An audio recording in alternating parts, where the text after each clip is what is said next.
Olá, minha querida, como você está? Espero que esteja bem. Nossa leitura hoje é o dia 36 de 365. Vamos iniciar em Êxodo, capítulo 21, a partir do versículo 22, seguindo até o capítulo 23, versículo 13. E diz assim: Se homens brigarem e ferirem uma mulher grávida, e forem causa de que aborte, porém, sem maior dano, aquele que feriu será obrigado a indenizar, segundo o que lhe exigir o marido da mulher, e pagará como os juízes lhe determinarem. Mas, se houver dano grave, então o castigo será vida por vida, olho por olho, dente por dente, mão por mão, pé por pé, queimadura por queimadura, ferimento por ferimento, golpe por golpe. Se alguém ferir o olho do seu escravo ou o olho da sua escrava e inutilizar o olho, deverá deixar o escravo ir livre como pagamento pelo olho. E, se com violência fizer cair um dente do seu escravo ou da sua escrava, deverá deixar o escravo ir livre como pagamento pelo dente. Se um boi chifrar um homem ou uma mulher, fazendo com que morra, o boi será apedrejado, e a carne dele não será comida, mas o dono do boi será absolvido. Mas, se o boi já antes costumava chifrar, e o seu dono sabia disso e não o prendeu, e o boi matar um homem ou uma mulher, o boi será apedrejado, e também será morto o seu dono. Se lhe for exigido resgate, dará então como resgate da sua vida tudo o que lhe for exigido.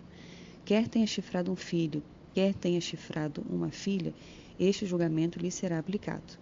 Se o boi chifrar um escravo ou uma escrava, o dono deles receberá um pagamento de 360 gramas de prata, e o boi será apedrejado. Se alguém deixar aberta uma cova, ou se alguém cavar uma cova e não a tapar, e nela cair um boi ou um jumento, o dono da cova pagará o valor do animal. Pagará dinheiro ao seu dono, mas o animal morto será seu. Se o boi de um homem ferir o boi de outro, e o boi ferido morrer, venderão o boi vivo e repartirão o valor, e dividirão entre si o boi morto.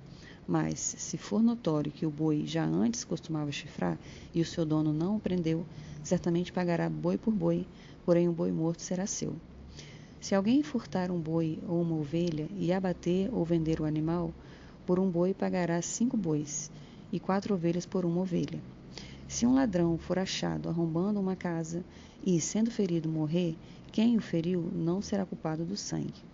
Se, porém, já havia sol quando isso aconteceu, quem o feriu será culpado do sangue. O ladrão deverá fazer restituição total. Se não tiver com que pagar, será vendido por seu furto. Se aquilo que roubou for achado vivo em seu poder, seja boi, jumento ou ovelha, pagará o dobro. Se alguém fizer pastar o seu animal num campo ou numa vinha e o largar para comer em campo de outra pessoa, pagará com o melhor do seu próprio campo e o melhor da sua própria vinha. Se irromper fogo e pegar nos espinheiros e destruir os feixes de cereal colhido, ou a plantação que já estiver madura, ou o campo todo, aquele que acendeu o fogo pagará totalmente o queimado. Se alguém der ao seu próximo dinheiro ou objetos para guardar, e isso for furtado àquele que o recebeu, o ladrão, se for achado, pagará o dobro. Se o ladrão não for achado, então o dono da casa será levado diante dos juízes, a ver se não meteu a mão nos bens do próximo. Em todo negócio fraudulento, seja a respeito de boi, ou de jumento, ou de ovelhas, ou de roupas, ou de qualquer coisa perdida, de que uma das partes diz, isto é meu, a causa de ambas as partes será levada diante dos juízes. Aquele a quem os juízes condenarem pagará o dobro ao seu próximo. Se alguém der ao seu próximo um animal para que tome conta dele, seja jumento, boi, ovelha ou outro animal qualquer, e este morrer, ficar aleijado ou for afuguentado, sem que ninguém o veja, então haverá juramento do Senhor entre ambos, de que não meteu a mão nos bens do seu próximo. O dono aceitará o juramento e o outro não fará restituição. Porém, se de fato o animal tiver sido furtado, terá de pagá-lo ao seu dono. Se for dilacerado, trará o que restou em testemunho disso e não pagará o animal dilacerado. Se alguém pedir emprestado a seu próximo um animal e este ficar aleijado ou morrer, não estando presente o dono, aquele que pediu emprestado terá de pagá-lo ao seu dono. Se o dono esteve presente, não o pagará. Se foi alugado, o preço do aluguel será o pagamento. Se alguém seduzir uma virgem que ainda não foi prometida em casamento e tiver relações com ela, pagará seu dote e a tomará por mulher. Se o pai dela definitivamente não quiser dar-lhe a moça em casamento, aquele que a seduziu pagará em dinheiro conforme o dote das virgens. A feiticeira você não deixará viver. Quem tiver coito com o animal será morto. Quem sacrificar aos deuses e não somente ao Senhor será destruído. Não maltrate o estrangeiro, nem o oprima, porque vocês foram estrangeiros na terra do Egito. Não maltratem as viúvas, nem os órfãos. Se de algum modo os maltratarem, e eles clamarem a mim, eu lhes ouvirei o clamor. A minha ira se acenderá, e eu matarei vocês à espada, e as suas mulheres ficarão viúvas, e os seus filhos ficarão órfãos. Se você emprestar dinheiro a alguém do meu povo, ao pobre que está com você, não trate ele como um credor que impõe juros. Se você pegar o manto do seu próximo como penhor, devolva-o antes do pôr do sol, porque é com ele que se cobre, é a roupa do seu corpo em que ele se deitaria. Quando ele clamar a mim, eu o ouvirei, porque sou misericordioso. Não blasfeme contra Deus, nem amaldiçoe uma autoridade do seu povo. Não demore em trazer ofertas do melhor das suas colheitas e das suas vinhas. Entregue-me o primogênito dos seus filhos. Faça o mesmo com suas vacas e com suas ovelhas. Deixe que a cria fique 7 dias com a mãe, mas no 8º dia você a entregará para mim. Vocês serão homens consagrados a mim, portanto não comam carne de animais dilacerados no campo. Joguem essa carne aos cães. Não espalhe notícias falsas e não entre em acordo com o ímpio, para ser testemunha maldosa. Não siga a multidão para fazer o mal e, num processo, não deponha com a maioria para torcer a justiça. Não seja parcial, nem mesmo com o pobre nas suas demandas.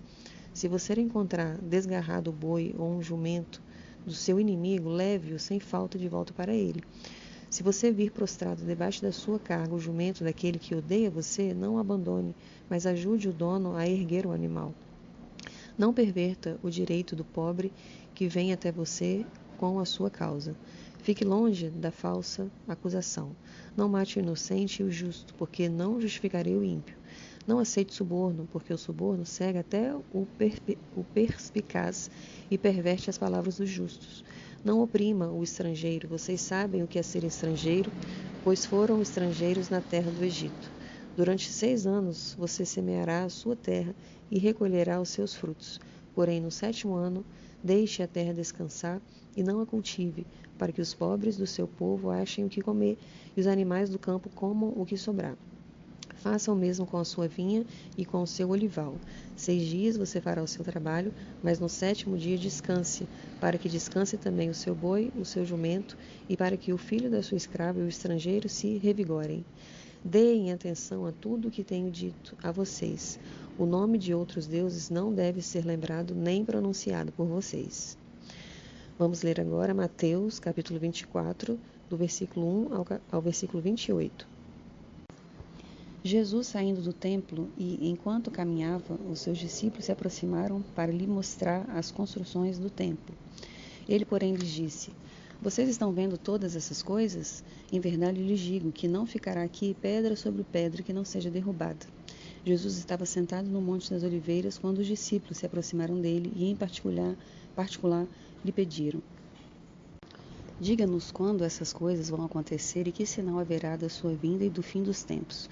E Jesus respondeu: Tenham cuidado para que ninguém os engane, porque muitos virão em meu nome dizendo: Eu sou o Cristo, e enganarão a muitos. E vocês ouvirão falar de guerras e rumores de guerras. Fiquem atentos e não se assustem, porque é necessário que isso aconteça, mas ainda não é o fim. Porque nação se levantará contra nação, e reino contra reino. Haverá fomes e terremotos em vários lugares, porém todas essas coisas são o princípio das dores. Vocês serão entregues para serem maltratados, e eles o matarão. Vocês serão odiados por todas as nações por causa do meu nome. Nesse tempo, muitos hão de se escandalizar, trair e odiar uns aos outros. Muitos falsos profetas se levantarão e enganarão a muitos. E, por se multiplicar a maldade, o amor de muitos se esfriará. Aquele, porém, que ficar firme até o fim, esse será salvo. E será pregado este evangelho do reino por todo o mundo, para testemunha a todas as nações. Então virá o fim. Quando, pois, vocês virem, situado no lugar santo, o abominável da desolação de que falou o profeta Daniel, quem lê entenda, então os que estiveram na Judéia fujam para os montes. Quem estiver no terraço, não desça para tirar de casa alguma coisa. E quem estiver no campo, não volte atrás para buscar a sua capa. Ai das que estiverem grávidas e das que amamentarem naqueles dias. Orem para que a fuga de vocês não aconteça no inverno nem no sábado, porque neste tempo haverá grande tribulação, como nunca houve desde o princípio do mundo até agora e nunca jamais haverá. Não tivessem aqueles dias sido abreviados, ninguém seria salvo, mas, por causa dos escolhidos, tais dias serão abreviados. Então, se alguém disser a vocês, olhem, aqui está o Cristo, ou ali está ele, não acreditem, porque surgirão falsos cristos e falsos profetas, operando grandes sinais e prodígios para enganar, se possível, os próprios eleitos. Eis que tenho predito isso a vocês. Portanto, se disserem a vocês, eis que ele está no deserto, não vá lá. Ou se disserem, eis que ele está no interior da casa, não acreditem. Porque assim como o relâmpago sai do oriente e brilha até o ocidente, assim será a vinda do Filho do Homem. Onde estiver o cadáver, aí se ajuntarão os abutres. Vamos ler agora Salmos, capítulo 29, versículo 1 ao 11. Deem ao Senhor, ó filhos de Deus, deem ao Senhor glória e força. Deem ao Senhor a glória devida ao seu nome, adorem o Senhor na beleza da sua santidade. Ouvem-se a voz do Senhor sobre as águas, o Deus da glória troveja, o Senhor está sobre as muitas águas. A voz do Senhor é poderosa, a voz do Senhor é cheia de majestade. A voz do Senhor quebra os cedros, sim, o Senhor despedaça os cedros do Líbano. Ele faz o Líbano saltar como um bezerro e o monte Hermon pular como um boi selvagem. A voz do Senhor produz chamas de fogo. A voz do Senhor faz tremer o deserto. O Senhor faz tremer o deserto de Cádiz. A voz do Senhor cria as corças e desnuda os bosques. E no seu tempo todos dizem glória. O Senhor governa os dilúvios. Como rei, o Senhor governa para sempre. O Senhor dá força ao seu povo. O Senhor abençoa o seu povo com paz. Finalizando agora Provérbios, capítulo 7, do versículo 6 ao 23. Porque da janela da minha casa, olhando pela grade, vi entre os ingênuos e descobri entre os jovens um que não tinha juízo. Ele ia e vinha pela rua junto à esquina da mulher estranha e seguia o caminho da casa dela. No crepúsculo, ao anoitecer, na escuridão da noite, nas trevas. Eis que a mulher lhe saiu ao encontro com roupas de prostituta e astúcia no coração. É espalhafatosa e inquieta, os seus pés não param em casa. Ora está nas ruas, ora nas praças, espreitando por todos os cantos. Ela agarrou o jovem e o beijou, e com o maior descaramento lhe disse, eu tinha de oferecer sacrifícios pacíficos, hoje paguei os meus votos. Por isso saí ao seu encontro, vim procurá-lo e agora o encontrei. Já cobri de colchas a minha cama, de linho fino do Egito, de várias cores. Já perfumei o meu leito com mirra, aloés e cinamomo. Venha, vamos nos embriagar com as delícias do amor até o amanhecer. Gozemos, amores. Porque o meu marido não está em casa, saiu de viagem para longe. Levou consigo uma bolsa cheia de dinheiro, não voltará para casa antes da lua cheia. Ela o seduziu com as suas muitas palavras, com as lisonjas dos seus lábios o arrastou. E num instante ele a seguiu como um boi que vai para o matadouro, como um animal que corre para a armadilha, até que uma flecha lhe atravesse o coração. Ele era como a ave que corre para dentro do alçapão, sem saber que isto lhe custará a vida. Amém, minhas queridas. Agradeço a sua companhia e te espero na próxima semana.